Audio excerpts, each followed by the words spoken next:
আপিলের মাধ্যমে মনোনয়ন ফিরে পাওয়ায় জামালপুর ৩ আসন স্বতন্ত্র প্রার্থী হিসেবে প্রতিদ্বন্দ্বিতার সুযোগ পেলেন সাদিকুর রহমান সিদ্দিকী শুভ।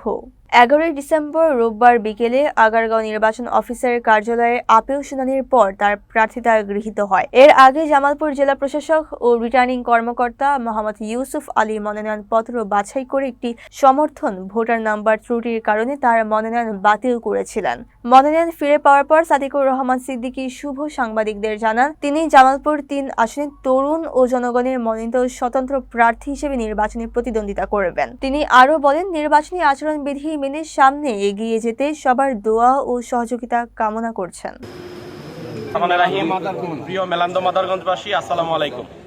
আজকে আপিল শুনানি শেষে আমি আমার মনোনয়ন ফিরে পেয়েছি। নির্বাচন কমিশন আমার মনোনয়নকে বৈধ ঘোষণা করেছেন। আপনারা যারা আমার জন্য দোয়া করেছিলেন, যারা নামাজে দোয়া করেছেন, আমার জন্য সবসময় আমাকে স্মরণ করেছিলেন, আপনারা চেয়েছিলেন আমি যেন আপিলের মাধ্যমে আপনাদের কাছে আবার ফিরে আসি। আপনাদের সকলকে ধন্যবাদ জ্ঞাপন করছি।